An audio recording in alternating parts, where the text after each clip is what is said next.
오늘 가이사 앞에 서야 하겠고라는 말씀으로 제목으로 말씀을 함께 나누도록 하겠습니다.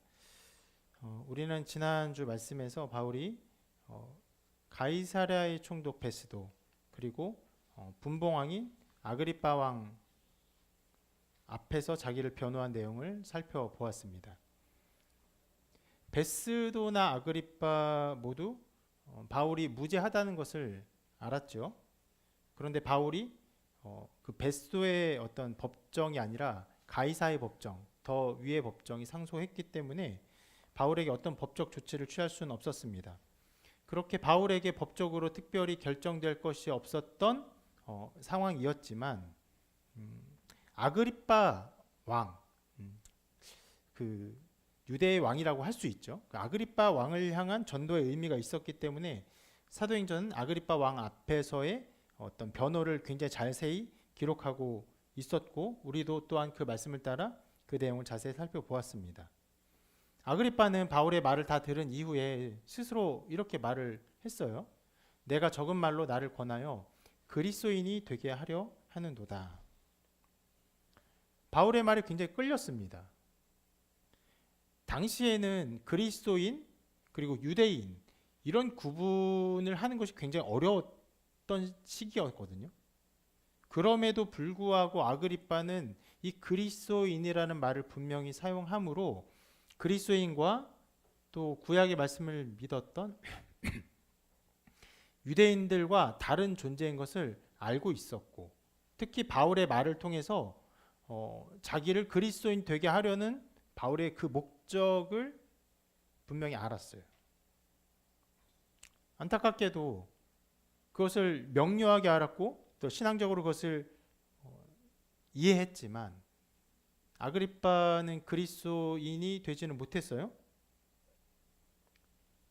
그것을 고백하지 않았습니다. 그렇게 아그리빠 왕 앞에서의 변론이 끝났고 이제 다시 이 말씀은 바울이 요청했던 가이사에게의 상소의 문제를 다루기 위해서 이제 바울의 여정을 기록합니다. 실상 바울이 이곳에서 저곳으로 갈 때마다 꽤 위험한 일들이 있었죠. 이미 예루살렘에서 백부장이 가이사랴로 보낼 때 유대인들이 어떻게 하려고 했죠? 시카리인들 그 사람들이 바울을 죽이려 했기 때문에 엄청난 군대를 동원해서 호송을 했었습니다. 근데 이제 가이사랴에서 예루살렘은 한 100km 정도 떨어진 거리인데 육로로 갈 수 있었던 지역인데 예루살렘에서 이제 로마는 굉장히 먼 거리입니다. 그렇기 때문에 이제 배를 타고 갈 수밖에 없어요. 그런 상황에서 말씀은 굉장히 갑작스럽게 이 여정을 자세하게 기록합니다. 1절에 이렇게 시작해요. 한번 1절 같이 읽어볼까요? 시작. 우리가 배를 타고 이달리아에 가기로 작정됨에 바울과 다른 제수 몇 사람을 아구스도 대의 백부장 율리오란 사람에게 맡기니. 네, 이전에 그 아그리빠 왕 앞에서의 이야기를 자세히 기록하다 그게 끝나자마자 모든 것을 정리하고 이 여정을 기록합니다. 이탈리아로 가게 되었어요. 그러면서 율리오, 백부장 율리오 굉장히 중요한 사람이에요. 이 27장에서 가장 중요하게 사용되는 사람입니다. 이렇게 백부장을 통해서 이제 떠나게 되었는데 이 이후의 여정을 또 이렇게 기록해요. 아시아 해변 각처로 가려 하는 아드라무떼노 배에 우리가 올라 항해할세 마게도냐의 데살로니가 사람 아리스다고도 함께 하니라. 아드라무떼노 배가 예루살렘에서 출발해서 아시아의 여러 곳을 쭉 돌아다니는 배였어요. 그것을 탑니다. 또 다른 배를 타기 위해서 이 배를 타게 되는 것이에요. 근데 그렇게 이 배에 올랐음을 기록하면서 누가 함께 하고 있다고 기록하죠? 데살로니가 사람 아리스다고. 이름이 익숙하십니까? 사도행전에서 나오긴 나왔어요. 내가 자세하게 제가 이 사람을 주목하진 않았는데 이미 나왔었던 사람인데 언제 나왔냐면은 에베소시에서 그 은장색이 데메드리오가 사람들을 막 선동했잖아요. 그래서 이 바울의 전도를 통해서 이 종교 때문에 아데미를 섬기는 우리의 신앙이 천하여질 위험이 있고, 우리가 만드는 이 은장세계 일, 아데미 신상을 만드는 이 일도 천하여질 위험이 있다 하면서 사람들을 선동합니다. 에베소는 굉장히 융성한 도시고 특별히 종교적인 도시였고, 그 아데미를 섬기는 엄청난 도시였는데, 그러한 신앙을 무너뜨리려는 바울의 시도에 대해서 고발을 하니까 사람들이 거기에 엄청나게 선동돼요. 그리고 뭐라고 외칩니까? 기억나십니까? 크다. 예. 에베소 사람의 아데미요. 이렇게 외치죠. 이렇게 외치면서 사람들이 막 흥분해요. 그리고는 바울을 잡으려고 하는데 실은 그때 바울을 잡지 못해요. 바울 대신 다른 사람을 잡는데 이렇게 두 사람 잡습니다. 바로 가이와 아리스다고. 이때 잡힌 사람이 아리스다고예요. 이때 바울이 그 잡혀간 가이오와 아리스다고를 구하기 위해서 그 경기장 안으로 들어가려고 했는데 실제로는 들어가지 못해요. 왜냐하면 주변 사람이 말립니다. 가면 죽습니다. 그 위험을 눈치채고 가지 못하게 막아요. 주변에 있는 사람뿐 아니라 이제 관리들도 바울의 어떤 그 길을 막아요. 그러면 여러분 가이오와 아리스다고도 굉장히 위험한 상황이라고 할 수 있죠. 그렇게 아리스도가 이때 처음 등장하고 죽음의 어떤 위험 속에 놓여 있었는데 다행히도 살아납니다. 그리고 그 이후에 그런 일이 끝나고 바울이 3차 전도여행까지 다 마치고 바울의 이제 여정이 어디를 향해 갑니까? 3차까지 끝나고 나는 예루살렘으로 갈 것이다. 사람들이 막 말리죠. 계속 말리죠. 예루살렘 가지 마십시오. 계속 말려요. 가면 이렇게 결박됩니다 하고 계속 말리죠. 그런데 그 예루살렘을 가는 여정을 기록할 때 이 아리스도가가 또 나와요. 이렇게 기록되어 있거든요. 한번 같이 읽어볼까요? 시작. 시아까지 함께 가는 자는 베레아 사람 브로의 아들 소바더와 데살로니가 사람 아리스다고와 세군도와 더베 사람 가이오와 및 디모데와 아시아 사람 두기고와 드로비모라. 자, 이렇게 아리스다고가 계속적으로 바울과 함께하는 걸 볼 수 있습니다. 물론 가이오도 여기 함께해요. 그런데 이 배를 탄 여정에는 그 로마를 향해 배를 탄 여정에는 가이오의 이름 드러나지 않고 딱 한 사람만 일단 기록되어 있죠. 누구의? 아리스다고. 이렇게 바울의 여정에 계속 함께했던 사람이기 때문에 바울은 이 아리스다고를 골로새서에서 이렇게 표현을 해요. 나와 함께 갇힌 아리스다고 이렇게 말을 합니다. 그리고 빌레몬서에서는 이렇게 또 표현합니다. 또한 나의 동역자 마가 아리스다고 데마 누가가 문안하느니라. 자, 동역자라고 표현을 합니다.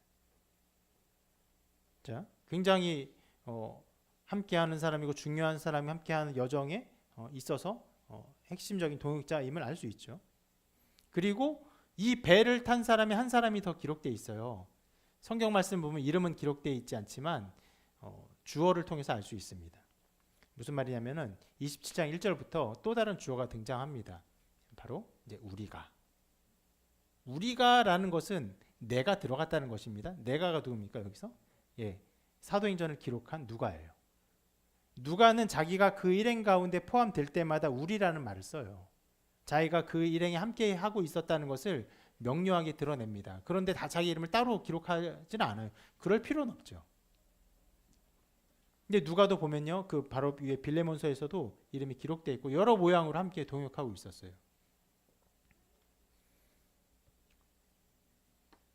특히 이 누가는 지금 바울이 그 가이사랴에 있을 때 2년 동안 잡혀 있었잖아요. 2년 동안 잡혀 있는 와중에 누가가 어떤 사역을 했느냐에 대해서 보통 이렇게 파악을 합니다. 초대교회의 사역들을 정리하고 자료를 수집하였을 것이다. 바울을 계속 만나면서 초대교회에 관련된 사람들을 계속 만나면서 그 자료를 수집했을 것이다. 그렇기 때문에 매우 중요한 사복음서에서의 누가복음 그리고 이 사도행전을 다 기록했을 것이다라고 보는 것이에요.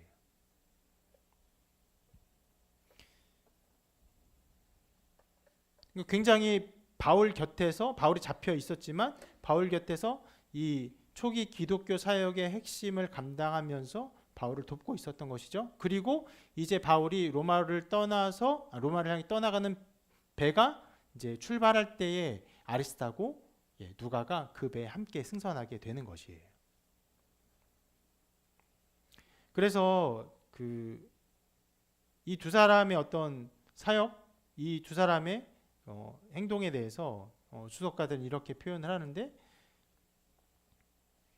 두 사람은 바울을 종처럼 섬겼다라고 표현을 합니다. 이렇게 말할 수 있어요. 그런데 여러분, 이 부분은 좀 생각해 볼 필요가 있는데, 아리스타고와 누가가 바울을 종처럼 섬겼다는 것은요, 하나의 비유적인 표현이 아니라 실제로 그렇게 섬겼던 것이에요. 종으로서 철저하게 바울의 사역을 돕는 그 종으로 그 모든 것들을 섬겼던 것입니다. 이게 지금 우리는 그다지 잘 이해가 되지 않습니다. 왜냐하면 종이라는 개념이 우리한테 없으니까.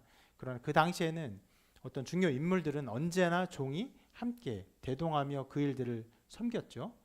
그렇기 때문에 바울이 무슨 일을 할 때, 중요한 사역을 할 때마다 그런 그 개념들에 익숙했던 사람들은 바울에게 철저히 붙어서 그의 중요한 사역을 도왔던 것이고, 아리스타고 누가는 그렇게 종으로 바울을 섬겼던 것입니다. 이 면을 여러분 먼저 주목하기를 바라는데, 두 사람 굉장히 바울을 섬겼구나. 이것이 이 바울의 여정에 있어서 하나의 중요한 영향을 미쳤던 것으로 보입니다. 무엇이냐면 바로 이 배를 타고 가는 이 배의 모든 것을 책임지고 있는 백부장 율리오에게 바울이 중요한 사람인 것을 각인시킨 것이에요. 지금 바울뿐 아니라 여러 죄수가 함께 했습니다. 바울은 조금 독특한 죄수예요.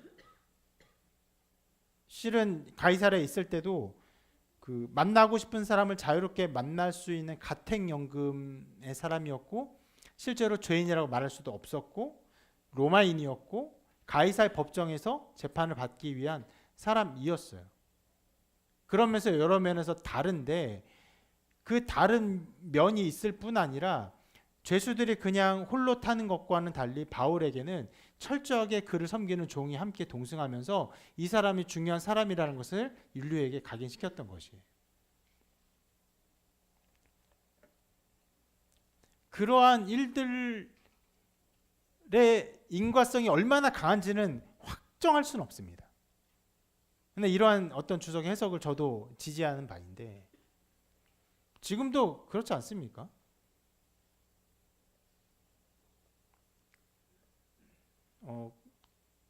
때로 국회의원이 교회에 올 때가 있어요.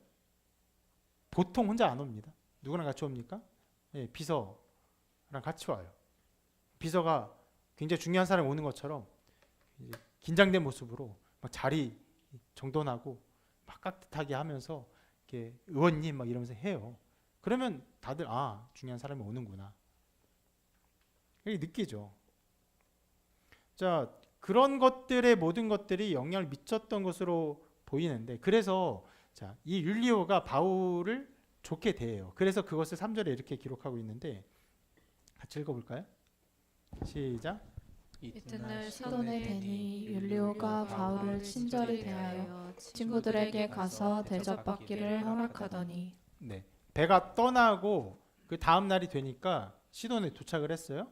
여기서 율리오가 바울을 친절하게 대합니다. 그래서 어떻게 합니까? 시돈에서 친구들을 만날 수 있게 합니다. 이거는 간략하게 기록한 것이고, 무엇을 했던 것이냐라고 보통 생각되냐면 시돈에 있는 초대교회 성도들을 만나서 그들에게 위로를 전했던 것으로 보입니다. 바울이 그 어떤 여정을 갈 때마다, 어느 지역에 갈 때마다 항상 했던 일이 그것이에요. 그런데 보면은 이 말씀은 그 교회를 찾아가서 그런 성도들을 섬기고 그들과 교제했다는 것을 굳이 드러내질 않죠. 이 말씀에서 중요하게 강조되는 것은 무엇입니까? 율리오가 바울을 친절히 대했다. 그에게 편의를 봐주었다. 이것이 중요한 것이에요. 왜냐하면 이제 이 배는요 엄청난 위험에 빠집니다. 죽음의 위험에 빠져요. 그리고 이 배가 결국 살아나는 것은 누구 때문에 살아남냐면은 바울 때문에 살아남아요. 그리고 그렇게 바울 때문에 살아남게 되는 과정에서 이것을 신뢰하고 믿게 되는 사람이 누구냐? 율리오예요. 그런 일들을 앞으로 나타내기 위해서 이 율리오가 바울을 어떻게 대했는지를 먼저 얘기하면서 시작하고 있는 것입니다.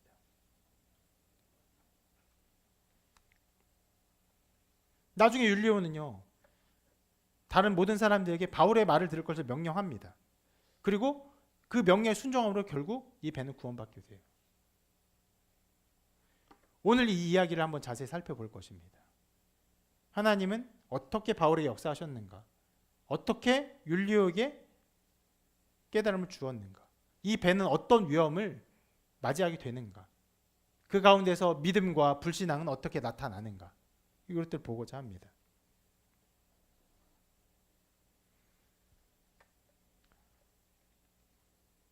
제가 율리오의 말에 의해서 사람들이 바울의 말을 들었다라고 말을 했지만 처음부터 바울의 명령을 사람들이 들었던 것도 아니고 심지어 율리오도 들었던 것은 아니에요.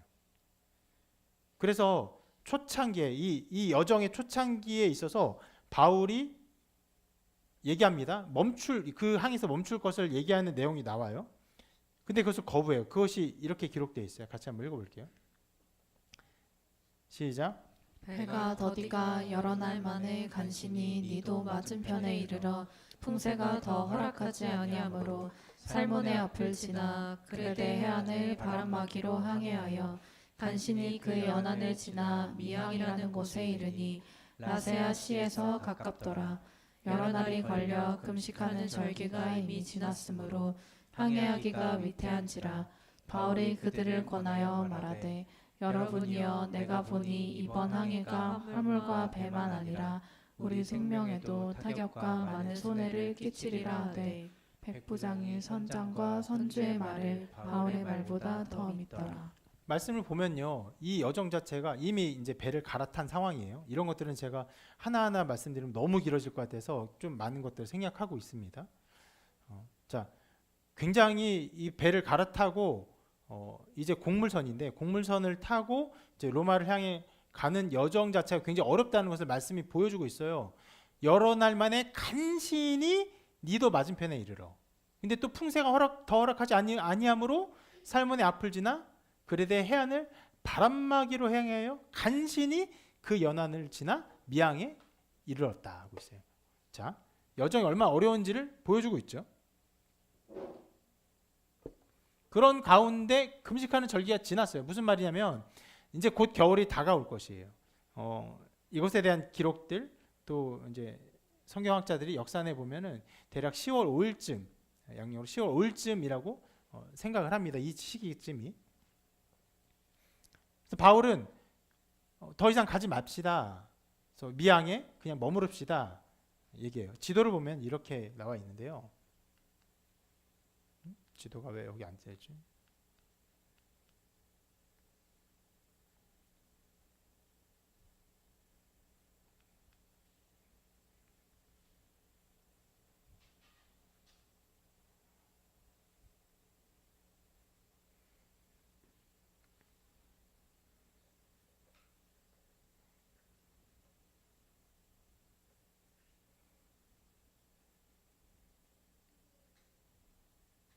네. 이게 이 여정의 전체의 그 길입니다. 여기서 이렇게 간 것이고 여기 무라시에서 더 큰 곡물선. 왜 곡물선이냐면 이제 애굽에서 곡물을 실은 배가 로마까지 왔다 갔다 하면 이따가 좀 잠깐 설명을 드릴게요. 그런데 니도에서 살모네하고 이 무엇을 그레데를 바람막이 삼아 그레데 해안을 크레타 이 해안을 바람막이 삼아서 이게 막 간 거예요. 그러다가 여기 미항 한 장 더 보여주세요. 다음 거 확대된 지도. 네, 보이시죠? 네, 이쪽에서 이 미항 이쪽에 이르는 것이에요. 예, 여기서 풍랑이 일어나니까 이게 보통 빨간색으로 가게 되는데 이 분홍색으로 갔던 것으로 보여요. 풍랑으로 막 이렇게 어려움을 겪고 그래서 밑으로 가서 이 미항에 이르게 된 것으로 보입니다. 그리고는 가지 말자 하죠. 그런데 다른 사람들의 말을 더 들어요. 선장, 선주가 왜 있냐면은 아까 말씀드린 것처럼 그 이제 앞장을 볼 수 있을까요? 예. 이 애굽에서 로마로 가는 이 곡물선이 실은 로마의 통치에 굉장히 중요한 그 부분이었습니다. 왜냐하면 애굽은 엄청난 곡창지대고 그 곡창지대는 엄청난 양식을 식량을 가지고 그들이 식량으로 썼던 것이에요. 그래서 이 배가 굉장히 중요했고 이 배의 어떤 여정을 관리하는 것이 로마의 중요한 일이었고 로마의 관리가 그것을 언제나 관리했습니다. 그래서 늘 다니는 배가 있었고 이 배에 대한 선장과 선주가 있었고 그런 선장과 선주가 있지만 이것을 관리하는 로마의 관리가 늘 따라 붙었는데 이때에는 이 배에 이 백부장 율리오가 타게 되니까 이 율리오가 이것을 관장하는 상황이 되어버린 것이에요. 근데 그 율리오가 이 미항에서 멈추자 바울이 말하니까 바울의 말을 듣지 않아요. 선장과 선주의 말을 더 듣게 됩니다. 어떻게 보면 당연한 일이죠. 바울이 아무리 많이 다녔다 할지라도 매번 계속 말 그대로 상시선이에요. 상시선 왔다 갔다 하는 그 배 선장 선주보다 잘 알 수는 없죠. 그래서 이 사람들 어디로 가냐? 실은 여기로 가기로 하네. 베닉스. 이유가 무엇입니까? 이렇게 말하고 있어요. 그 항구가 겨울을 지내기 불편함으로. 그러니까 베닉스가 조금 더 겨울을 지내기에 좋은 항구였던 것으로 보여요. 그리고는 이제 떠납니다. 그런데 그들의 예상과는 완전히 다른 일들이 벌어져요. 이렇게 기록하고 있어요. 배가 밀려 바람에 맞추어 갈 수 없어 가는 대로 두고 쫓겨가다가 가우다라는 작은 섬 아래로 간신히 거루를 잡아 끌어올리고 줄을 가지고 선체를 둘러 감고 스리스에 걸릴까 두려워 연장을 내리고 그냥 쫓겨가더니. 좀 모르는 단어들이 많이 나와서 조금 이해하기 어려운 부분이 있는데, 자, 원래 가려는 방향을 갈 수가 없었어요. 바람이 너무 거세서. 당시에 곡물선은 이제 곡물을 실어야 되니까 커다란 배고, 커다란 배의 동력은 거의 대부분 그 바람입니다. 돛을 이용한 바람으로 그 동력을 삼게 되는데, 엄청난 바람이 일어나니까 도저히 그 큰 배를 자기 원하는 대로 갈 수가 없는 거예요.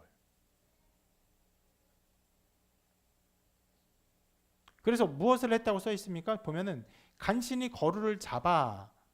이게 무슨 말이냐면은 이게 구명 보트예요. 그러니까 큰 배에는 그 임시의 사고를 대비하기 위해서 구명 보트를 가지고 다니는데, 구명 보트를 배에 실으면은 배가 더 무거워지죠. 그러니까 어떻게 하냐면은 배 줄을 연결해서 그 배를 그냥 끌고 다닙니다. 주인이 강아지 산책하듯이 끌고 다녀요. 평온할 때는 별 문제가 없어요. 그러니까 쭉 가고 멈추면 이렇게 슥 멈추면 되니까. 그런데 풍랑이니까, 여러분 풍랑 속에서 어떻게 됩니까? 이 구명보트 어떻게 되겠습니까? 부딪히거나 뒤집히거나 깨지거나 할 수 있죠. 그러니까 풍랑이 일어날 것 같으면 어떻게 해야 되면 이 거루를 잡아서 끌어올려야 돼요. 그리고 배에다 묶어야 되는 것인데 그 일을 간신히 한 거예요. 어떤 순서로요? 풍랑이 일을 것 같아서 거루를 잡은 게 아니라 풍랑에 쫓겨가다가 그러다가 평온한 곳을 만나니까 거기서 거루를 잡은 것입니다. 그리고 줄을 가지고 선체를 둘러 감았다고 했는데, 이제 풍랑이 심하게 되면은 그 뱃사람들의 어떤 지혜라고 할까요? 그 배가 깨지는 것을 막기 위해서 배 전체를 줄로 좀 칭칭 감는, 우리 바람 불 때 유리창에 테이프 붙이는 것처럼 칭칭 감는 그런 일을 한 것이에요. 그리고는 어떻게 했습니까? 스리디스가 뭐냐면 모래톱이라고 할 수 있는데 배가 크니까 그 배 연안에 갈 때 그 바다 밑에가 그냥 부드럽게 이렇게 되면 상관없는데 이렇게 가다가 모래가 그 언덕을 이루는 곳에 있잖아요. 거기에 배가 걸리게 되면 이제 아무것도 못 하는 거예요. 그러니까 그 스리디스 모래톱에 걸리는 일이 큰 배에서는 굉장히 큰 문제가 되기 때문에 그것을 두려워하여 연장을 내리고 그냥 쫓겨가고 있었어요. 천천히 움직이도록 연장을 닻을 내린 것으로 보통 생각을 합니다.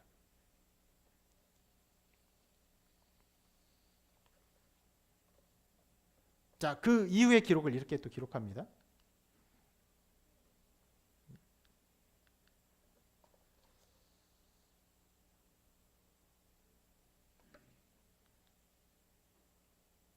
음, 18, 19, 20절이 사라졌는데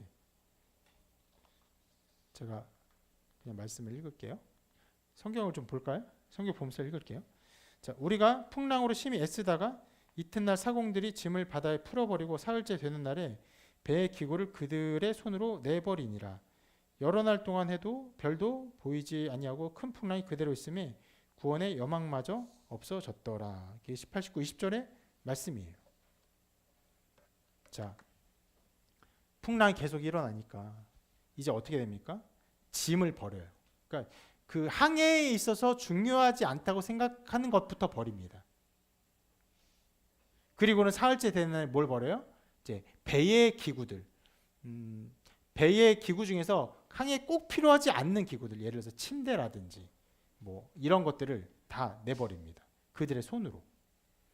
그런데도 불구하고 계속 날이 지나고 해도 안 보여요. 별도 안 보여요. 그러니까 낮에도 밤에도 계속 풍랑으로 아무것도 보이지 않고 바람에 쓸려가는 그 상황이 이어졌고 어떻게 해요? 결국 구원의 여망마저 없어요. 그러니까 죽을 것 같은 상황에 이르게 된 것이에요. 이 모든 것들은 그 배를 운행하는 사람들의 기본적인 어떤 프로세스겠죠. 풍랑이 일어나면 이렇게 한다, 이렇게 한다. 그러면 이렇게 해서 그들이 어떤 육지에 닿을 수 있을 것이다라고 생각하는데 그 모든 것이 다 깨어져 가는 것이에요. 여러분, 이 장면은요, 실은 굉장히 많은 것들을 생각하게 합니다. 실은 여러분, 사도행전 27장의 이 모든 여정이 많은 설교자들에서 많이 설교된 내용들이긴 한데 왜 많이 설교되었냐면은 이 항해의 어떠함이 우리 인생의 어떠함을 잘 보여주기 때문에 그래요.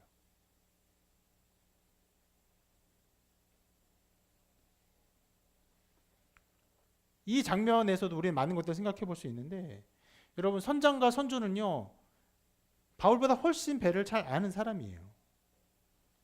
그런데 여러분, 선장과 선주라도 그 모든 자연 환경을 다 알 수 있습니까? 다 알 수 없죠. 겸손했어야 돼요. 그리고 바울은 분명히 경고했었습니다. 바울의 말을 들었어야 했어요. 그런데 그들은 바울의 말을 듣지 않고 무엇을 믿었습니까? 자기의 지식을 믿었어요.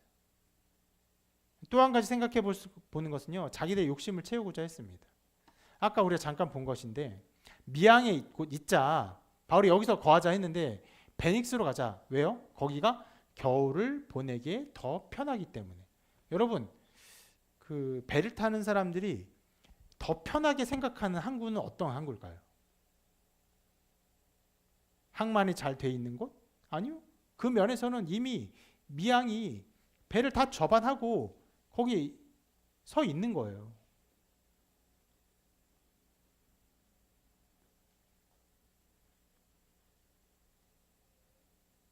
뱃사람들이 편하게 생각한 항구는 자기들의 어떤 육체적 만족을 위한 모든 시설을 갖춰주는 항구겠죠.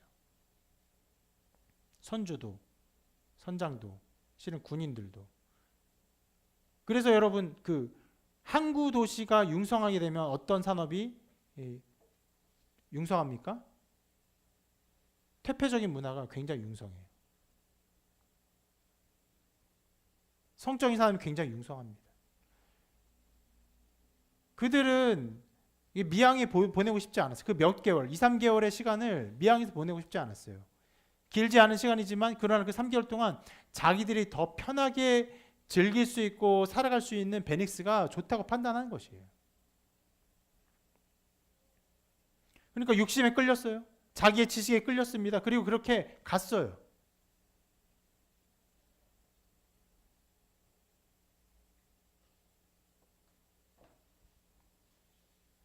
과잉된 자기 확신, 자기 지식에 대한 믿음, 그래서 이끌려서 하나님의 사자인 바울의 말을 무시했습니다. 여러분, 말에는요 굉장한 힘이 있습니다. 어떤 면에서 여러분들이 우리 교회에서 신앙생활하는 그 중요한 지점이 어디에 있습니까? 제가 설교하는 이 설교의 말의 힘이에요. 글의 힘이 아닙니다. 말의 힘이에요. 하나님께서 저를 사용하시고 저에게 믿음을 주시고 확신을 주시고 열심과 열망을 주시고 열정을 주시고 그걸 통해서 여러분들에게 선포하게 하세요. 제가 왜 이런 말을 하냐면 바울이 그 미양에 머무르자라고 말했을 때 분명히 바울의 그 말에는요 보통 사람들이 가지지 못한 힘이 있었을 것입니다. 모든 사람을 주목하게 하는 말에 강력한 힘이 있었을 것이에요. 바울이 그 말을 했을 때 분명히 내가 아는 이 바다의 지식으로는 여기 있는 것이 좋다라는 정도의 말이 아니라 하나님의 인도하심 속에서 자기가 그 말을 했던 것으로 우리가 충분히 생각해 볼 수 있어요. 그런데 이 사람들은요 바울의 말에 담겨있는 그 힘, 영적인 힘, 영적인 권위자의 힘을요 어떤 면에서 느꼈고 어떤 면에서는 생각했지만 그러나 무시했습니다.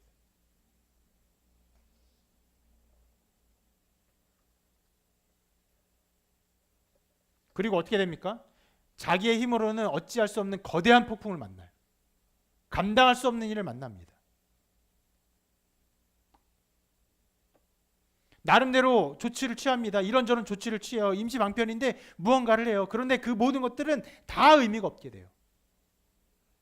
그리고 어떻게 됩니까? 그들은 낭만과 절망 속에 갇혀버립니다.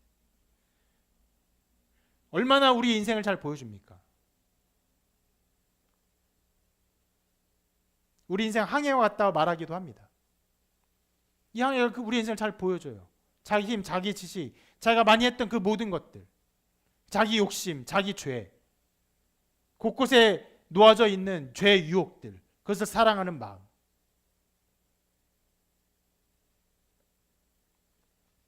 이 배에는 각별하게 하나님의 사자인 바울이 탔음에도 불구하고 그 말을 무시했습니다.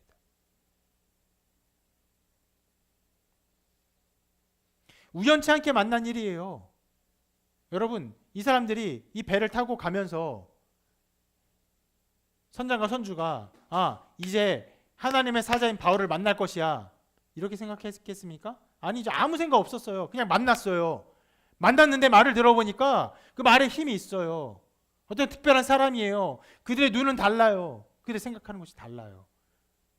그러면 그것에 대해서 생각하고 경청하고 돌아봐야 되는데 무시했어요. 그리고는 죽음이 바로 눈앞에 있다는 것을 깨닫게 됩니다. 자, 구원의 소망이 없다라는 이 성경의 이 구절은요, 누가가 이것을 과장해 표현하는 것이 아니라 그들이 느꼈던 완전한 절망감을 표현한 것이죠. 뱃사람들이 배를 타면서 어떤 풍랑을 만나고 그리고 우리는 이제 죽을 수밖에 없겠다라고 말할 때 그것은 우리 같은 일반인 사람들이 배를 탈 때 느끼는 어떤 어려움을 당할 때 느끼는 그런 두려움과 어떤 낭만과는 다른 것이에요. 그들이 그렇게 말하면 이제 끝나는 것이에요.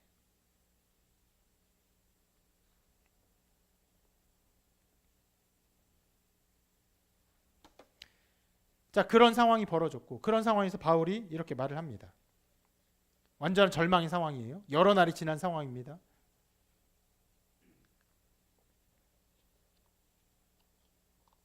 먼저 이렇게 말을 해요. 바울이 가운데 서서 말하되 여러분이여 내 말을 듣고 글에 대해서 떠나지 아니하여 이 타격과 손상을 면하였더라면 좋을 뻔하였느니라. 이 말을 좀 잘 생각했으면 좋겠습니다. 우리가 보통 많이 하는 어떤 말의 습관처럼 보여요. 뭐냐면 야 우리 오늘 가지 말자. 아이 가 괜찮아. 막 비가 와요. 아 내가 가지 말자 그랬잖아. 그런 말로 볼 수 있어요. 그게 아니에요.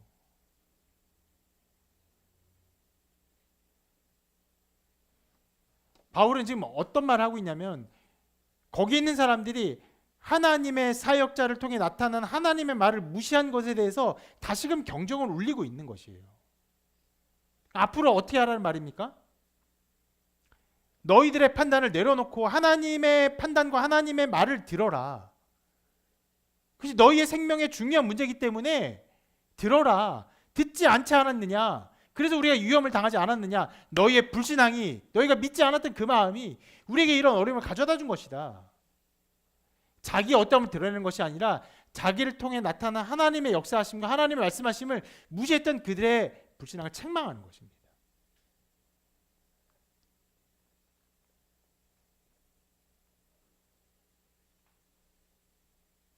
그리고 말하죠. 어떤 말을 합니까? 이제는 안심하라. 너희 중 아무도 생명에는 아무런 손상이 없겠고 오직 배뿐이리라. 아무도 죽지 않고 배만 깨질 것을 말하죠. 바울이 갑자기 이렇게 외치는 근거가 무엇입니까? 꽤 여러 날, 며칠은 정확히 알 수 없어요. 총 한 13, 14일을 풍랑으로 이제 왔다 갔다 하는데 어느 시점에서 이 말을 했는지 정확히 특정하기는 어렵습니다. 근데 꽤 여러 날 그들의 모든 소망이 끊어지는 그 시점에서 갑작스럽게 바울이 이렇게 말합니다. 어떤 것도 바뀌지 않았는데 왜 이렇게 말합니까?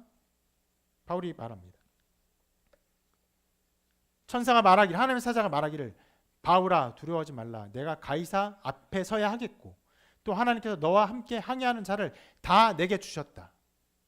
바울은요 하나님의 사자의 말을 그대로 전하고 있어요.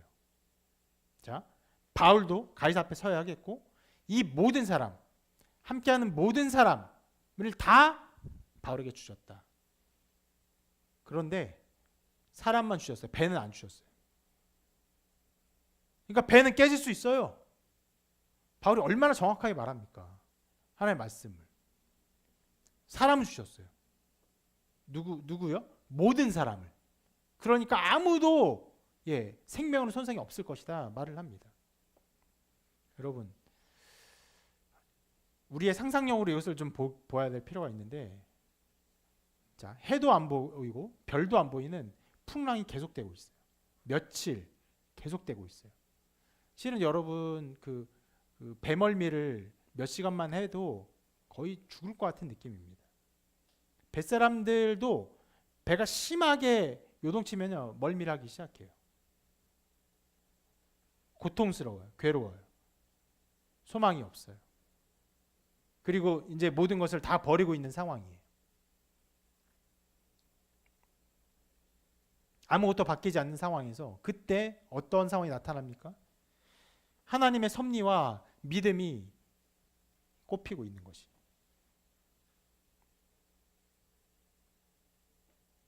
그런데 여러분 이 부분을 생각해야 되는데 바울을 가이사 앞으로 인도하시는 하나님의 역사하심이 이 배를 탈 때 갑자기 나타난 것입니까? 아니죠. 아주 오래전부터 있었어요. 그리고 그 인도하심을 믿는 바울의 믿음이 이때 갑자기 나타난 것입니까? 아니요. 오래전부터 있었어요.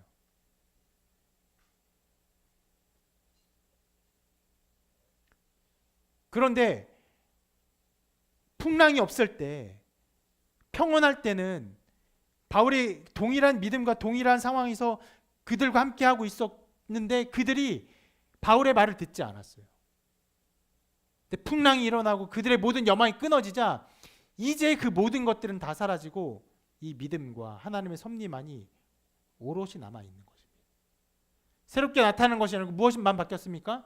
사람들의 소망만 깨어진 것이에요.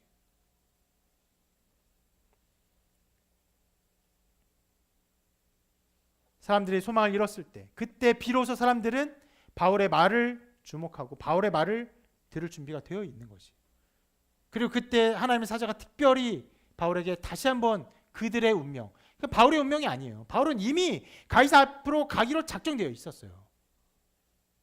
다른 사람의 운명까지도 하나님 사자 특별히 말씀해 주시죠. 그리고 바울은 그것을 선포합니다. 여러분, 이 풍랑 속에 나타난 바울의 이 선포에 대해서 사람들이 어떻게 반응했을까요? 말씀을 보면요, 실은 그 이후에 어떠한 일도 일어나지 않고 바울의 이 말에 대해서 올바른 믿음의 반응도 안 나타나고 있음을 볼 수 있어요. 말씀이 이렇게 기록합니다. 열 나흘째 되는 날 밤에 우리가 아드리아 바다에서 이리저리 쫓겨가다가, 어떤 상황입니까? 여러분, 바울이 말을 했지만 그 풍랑에 쫓겨가는 상황은 아무것도 변하지 않아요. 계속 또 쫓겨가고 있었어요. 그런데 그러다가 열 나흘째 되는 밤에 육지가 가까워지는 것들을 사공들이 눈치챕니다. 어떻게 눈치챘냐? 보통 사람 해석자들이 보기를 그 멀리서 들려오는 파도 소리, 그러니까 해변에 부딪히는 파도 소리를 이 뱃사람들이 이제 구별할 수 있다고 해요. 아주 작은 소리지만 그 미묘한 작은 소리가 그 분명히 들릴 때 육지가 가까웠다는 것을 깨닫게 됩니다. 그리고 물을 재보죠, 그때. 그러니까 점점점 수심이 얕아지는 것을 보게 됩니다. 20길, 15길. 그러다가 더 가면은 큰 배니까 암초에 걸릴까 해서 닷을 내려요. 다 내린 거예요. 다 앞뒤로 다 내린 거예요. 거의 멈춰 있는 배가 되는 것입니다. 더 가면 위험할 수 있고, 그리고 날이 새기를 기대하고 있습니다.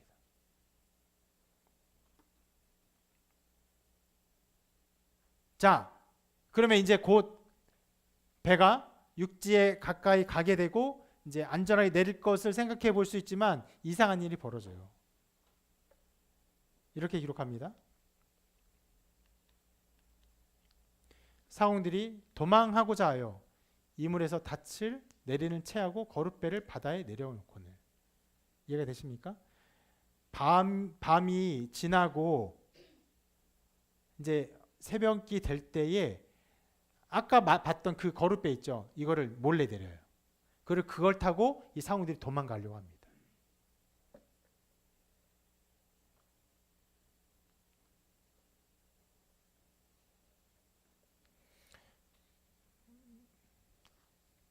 이 사람들의 행동은 어떤 면에서 이해가 됩니다.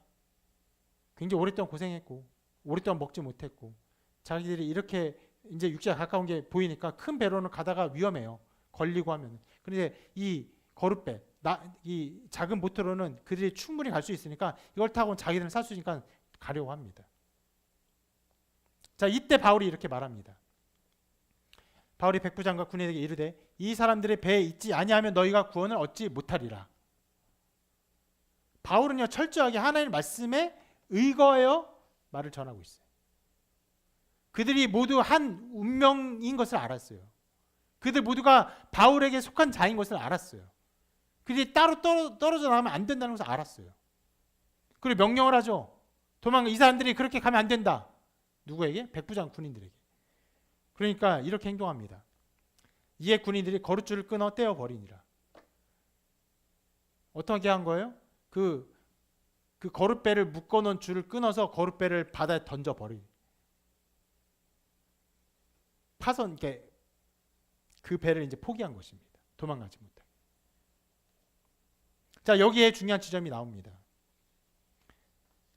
자, 군인들이 이렇게 행동할 수 있었던 이유가 무엇이겠습니까? 백부장이 바울의 말을 믿었기 때문이겠죠.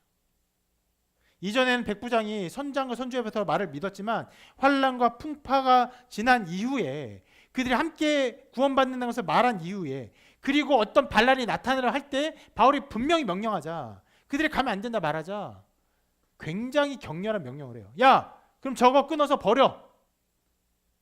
저 거룻배 그냥 버려. 얼마나 어리석은 일입니까? 이거보다 조금 여러분 부드러운 방법이 뭐가 있을까요? 가지 마라 하고 상원들이 뭐 하나요? 너 가면 죽어? 위협해요. 그리고 거룻배는 놔둬요. 그리고 해가 동이 터요. 그리고 배가 가까이 가요. 야, 그럼 우리가 이 배를 타고 한 명씩 가면 되지 않느냐? 거룻배를 타고 가면 되는 거예요. 그런데 아주 강력한 조치를 취한 거예요.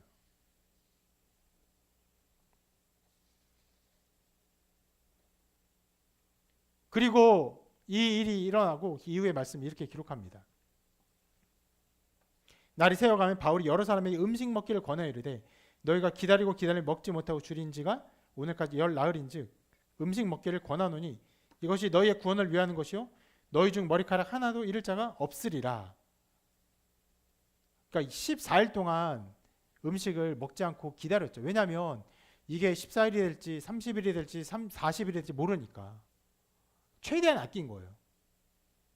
그런데 이제 날이 새니까 바울이 구원을 받을 때가 됐다고 선포합니다. 그리고 먹어라.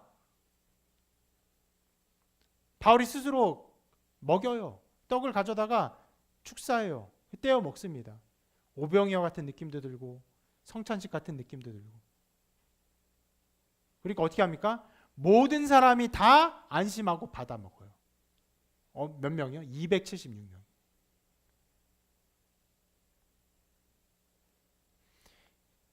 아무리 양식이 많아도 276명이 되는 사람들이 맘먹고 음식을 먹기 시작하면요, 음식이 금방 동날 것입니다. 근데 그 많은 사람들이 다 바울의 말을 믿고 그 말에 순종하게 돼요. 자, 다 먹었어요? 안심하고 먹었어요? 그 뒤에 어떤 일이 일어나냐면 이렇게 기록해요. 배부르게 먹고 밀을 바다에 버려 배를 가볍게 할 때.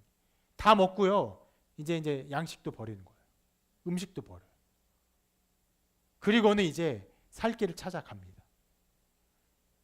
이제는 먹고 기다리는 게 아니에요. 이제 육지에 닿아서 사는 그 하나밖에 방법이 없는 거예요. 그런데 이 일이 쉽지 않아요.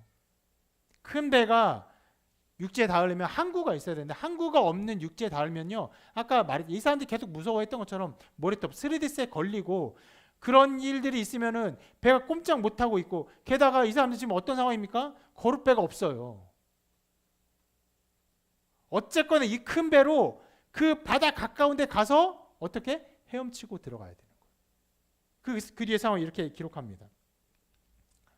두 물이 합하여 흐르는 곳을 만나 배를 걸매 이물은 부딪혀 움직일 수 없이 붙고 고물은 큰 물결에 깨어져 가니.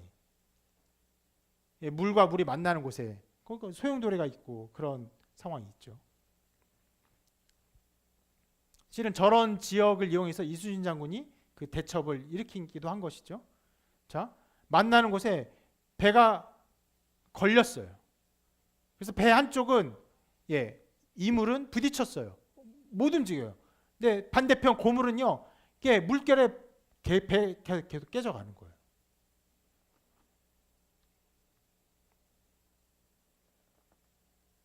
이런 상황이 벌어지니까 갑자기 군인들이 이런 판단을 합니다. 군인들은 죄수가 헤엄쳐서 도망할까요? 그들을 죽이는 것이 좋다 말을 합니다.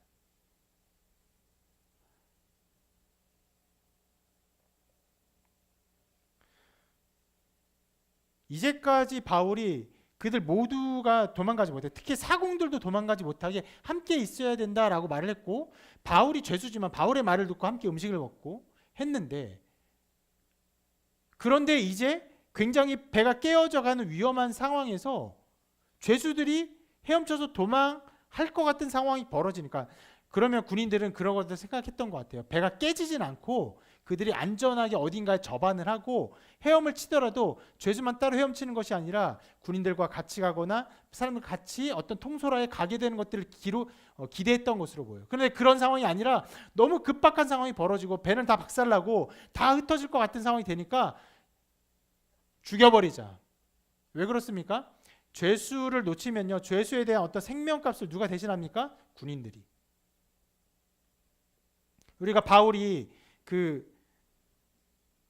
베드로가 지하 감옥에 갇혔을 때도 그랬죠. 차라리 죄수가 도망간 걸 보면은 그것을 깨닫고는 간수가 자결하려 해요. 나 혼자 죽는 게 낫겠다. 우리 가족까지 죽지 않는 게 차라리 낫겠다. 그런 일이 나타나니까 군인들이 죄수를 죽이려고 합니다.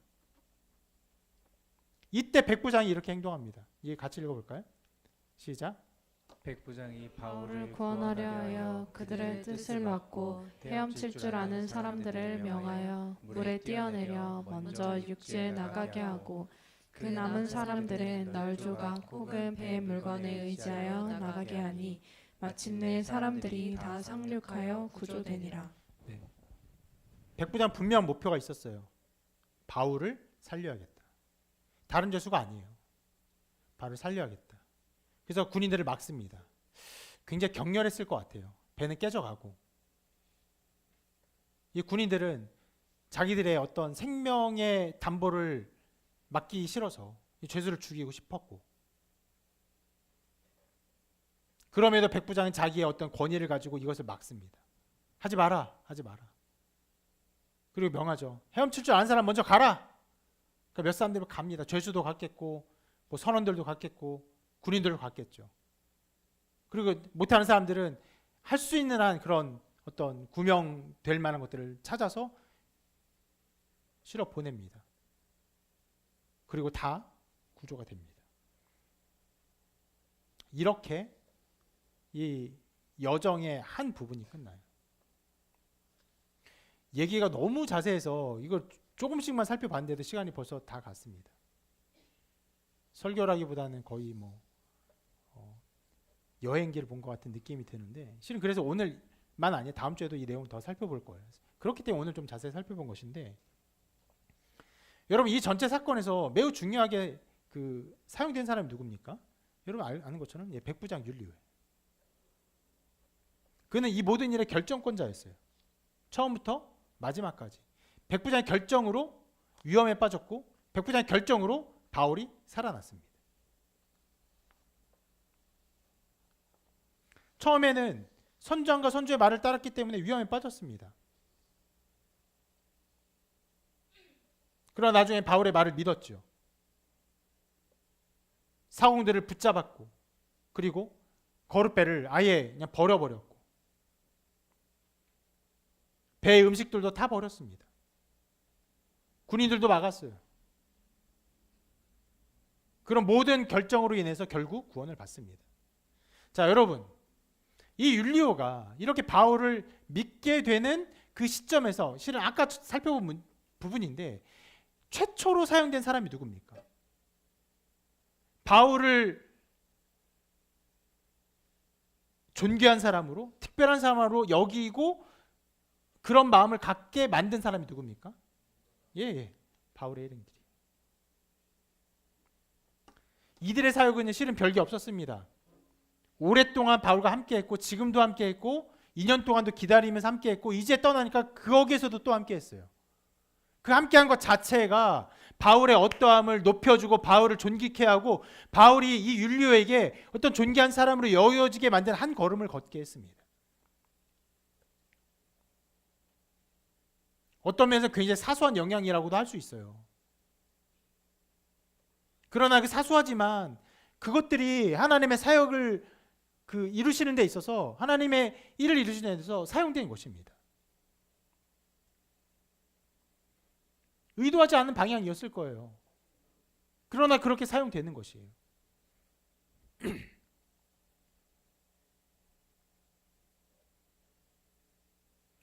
여러분의 섬김과 여러분의 헌신이 또 그렇게 사용되기를 바랍니다.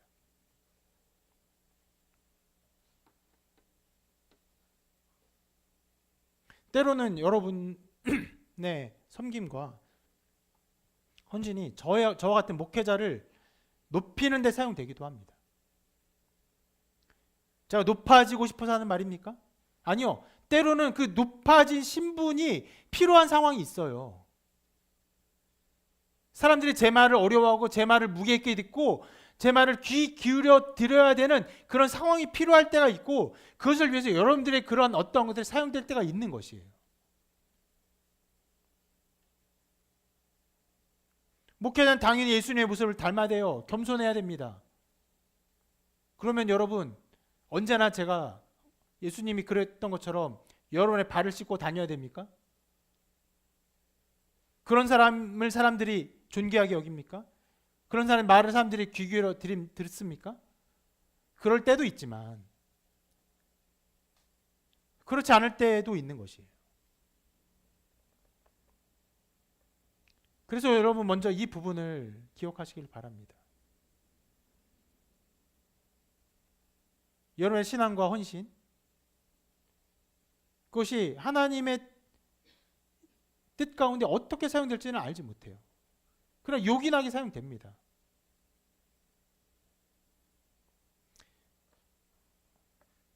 지난 한 주 동안 제가 노예도 다녀왔는데, 노예에서 우리 했던 사역들을 몇 가지를 소개해드리고 이야기를 나눌 시간이 있었어요. 특히 우리 지난 겨울에 했던 우리 케이터링 사역을 이야기하는 시간이 있었습니다. 그렇게까지 받아들일 줄은 몰랐는데 그렇게 많이 소개한 것도 아니에요. 그러나 우리 교회 정신이 여기에 담겨있기 때문에 우리 성도들의 삶과 우리 교회 사역이 연결되고 교회가 그것을 위해서 가고 섬기고 사랑과 은혜를 나누는 일들, 중요한 것 아닙니까? 그래서 그것을 나눴더니 듣는 목사님께서 그 얘기를 잘 기억해놨다가 책을 써봤으면 좋겠다. 속으로 책까지요? 실은 단편으로 되기 좀 어려울 것 같은데 그렇게 사용되는 것이에요. 여러분의 어떤 믿음의 걸음, 그 모든 것들은 믿음의 걸음이었어요.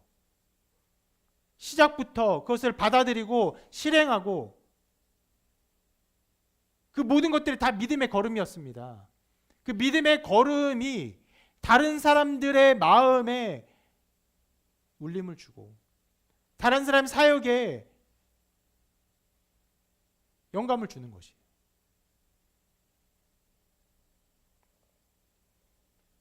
여러분 그렇게 하나님께서 사용하시는 것을 믿고 헌신하시기를 바랍니다. 어떤 걸음이 어떻게 어떤 열매로 맺을지 우리는 알지 못해요.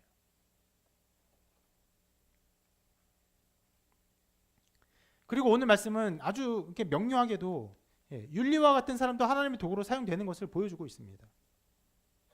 율리오가 예수님을 믿었을까요? 그런 증거는 없어요. 그런데 그는 바울을 존중했습니다. 나중에는 바울의 의견만을 붙들었어요. 심지어 바울을 살리기 위해서 굉장히 위험한 지점에까지 이르게 됩니다. 이처럼 믿지 않는 사람도 하나님의 사역의 도구로 사용될 수 있음을 말씀은 보여주고 있어요. 물론 율리오 자신에게는 안타까운 일이에요. 이렇게까지 귀한 도구로 사용되었음에도 불구하고 하나님의 사람을 되었다, 예수를 믿었다 이런 말들이 없으니까 안타까운 일이에요. 그러나 하나님은 바울을 보호하기 위해서, 바울을 사용하기 위해서 이런 사람들을 사용합니다.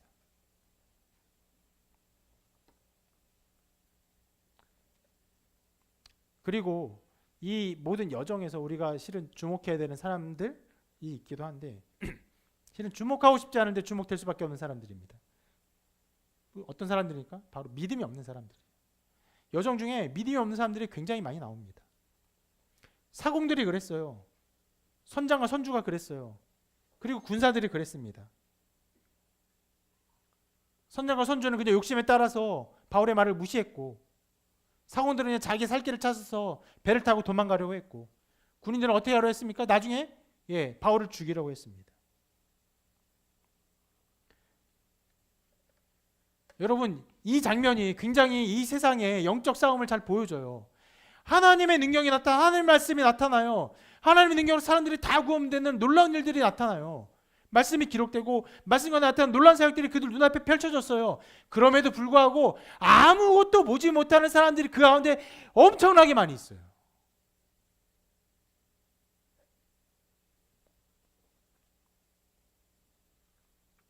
순전히 이 모든 것을 인간적인 수준에서 판단하고 자기의 살 길, 자기의 안전, 자기의 욕심 모든 것을 이것에만 보고 바울이 말하는 선명한 하나님의 말씀을 듣지 못해요. 알지 못해요. 깨닫지 못해요. 그리고는 인생을 허비하게 됩니다.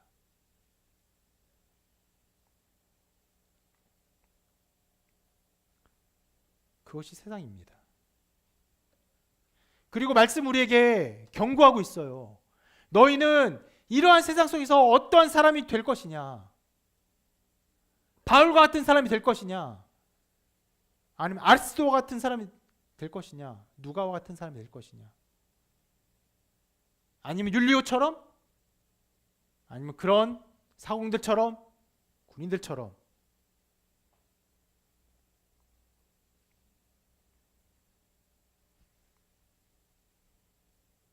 제가 아까 우리 케이터링 사역을 잠깐 얘기했지만 그것만이 아니라 우리 교회가 개척한 이래로 이제까지 오는 모든 걸음에서 하나님의 은혜와 은총과 역사함이 굉장히 많은 면에서 나타났습니다. 우리 교회 이야기를 책으로 쓰겠다 하면 저는 쓸 수 있다고 생각해요.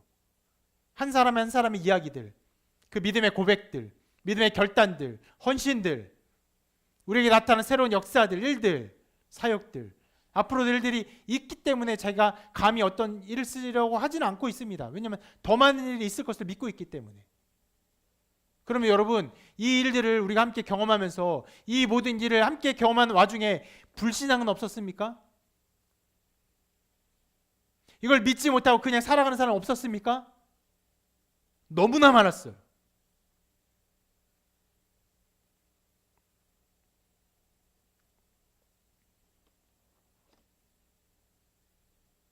저는 그렇게 이걸 준비하면서 저는 우리 교회가 이 카페를 이제 하면서 이 사역을 해보고자 할 때 이렇게 하면 안 된다고, 안 돼요, 문제가 있어요, 망해요, 이런 말만 했던 사람들이 떠올랐어요.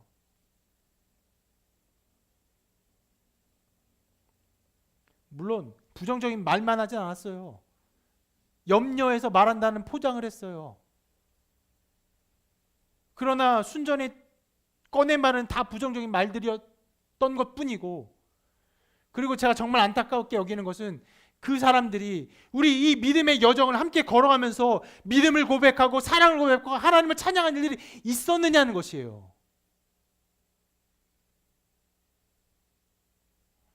만약 정말로 그것이 염려돼서 고백한 말이었고 염려돼서 그 걱정 가운데 했던 말이었다면 함께 하면서 믿음의 걸음을 걸으면서 하나님이 이렇게 하셨구나, 하나님이 이런 일을 이루셨구나 라고 고백하며 하나님 찬양해야 되는데 그런 모든 자리에 그들은 아무도 없었어요.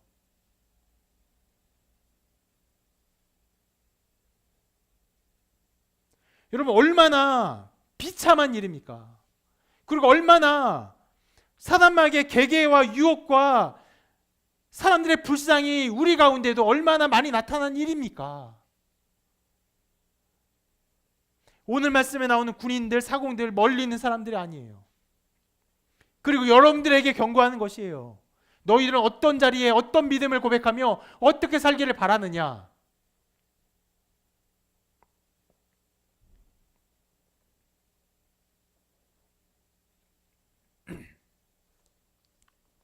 이 모든 일에서 결국 하나님의 일하심을 믿고 바라는 그 길을 걷는 사람들, 왜 그 길을 갔습니까? 단 하나의 이유밖에 없어요. 이 모든 일이 결국 하나님의 일하심임을 믿기 때문이에요. 그냥 특별히 그 중심에 누가 있었습니까? 바울이 있었죠. 내가 예루살렘에도 가고 로마도 가야 하겠다, 하나님께서 감동하셨어요. 내가 잡힌다고? 성령께서 그렇게 증언하셨다고?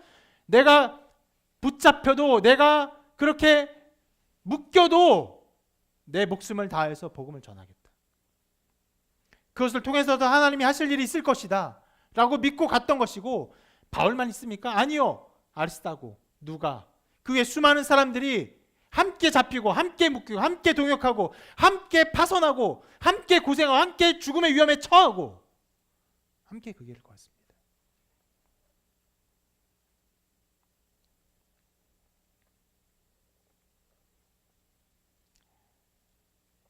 하나님은 그들을 이끄시는 데 있어서 그냥 내어버려주지 않았어요. 어떻게 하셨습니까? 하나님 말씀으로 그들을 감동하시고 말씀으로 인도하셨어요. 이 모든 일 중심에서 이 모든 일이 결국 이루어진 일에는 어떤 일이 있습니까? 하나님 말씀이 있었어요. 이렇게 말씀하셨죠. 바울아, 두려워하지 말라. 내가 가이사 앞에 서야 하겠고 또 하나님께서 너와 함께 항해하는 자를 다 내게 주셨다. 하나님은 절대 우리를 고아처럼 내어버려 두신 분이 아니세요. 말씀하시고 말씀을 믿게 하시고 성령 우리를 감동하시며 우리를 이끌어 가시는 분이세요. 여러분, 이 일에 있어서 이것을 믿고 이것을 의뢰하며 이 신뢰하고 이 걸음을 걷는 것이 쉬운 일입니까? 실은 우리의 힘으로는 되지 않는 일이에요. 그 자주 엎드리죠. 하나님, 믿음이 없습니다. 하나님, 두렵습니다. 하나님, 과연 하나님 인도하시는 길이 무엇입니까? 라고 엎드리죠. 그냥 엎드리고 구하는 자에게 하나님은 은혜를 베푸시고 말씀을 주시고 말씀을 통해 믿음을 주시고 우리를 이끌어 가시면 알게 하시는 것입니다. 그때 역사하신 하나님 지금도 동일한 역사하사 우리의 이음교회 이 배를 타고 가는 우리 각 사람을 인도하실 줄 믿으며 나아가게 하시는 것이에요.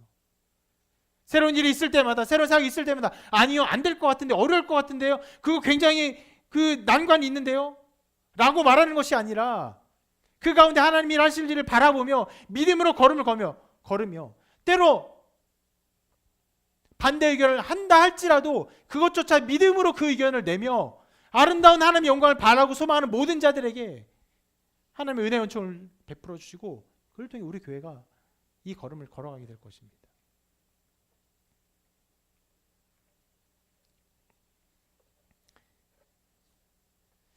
하나님 인도하심을 믿는 여러분이 되시기를 바라고, 실은 그렇게 말할 필요가 있는 생각이 들긴 합니다.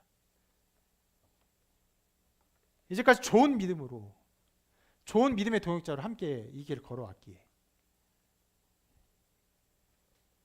그런 말을 할 필요가 있나 싶은 생각도 들기도 합니다. 그러나 저도 그렇고 여러분들도 그렇고 다 연약한 인간인 것을 또한 알기에 좋은 믿음의 동역자가 되기를 다시 한번 요청합니다. 난관이 있을 것입니다. 배가 깨지는 것 같은 환난도 있을 것입니다. 그 모든 일 가운데 하나님의 역사하심을 보고 하나님의 영광을 맛보는 여러분의 삶이 되시기를 바라고,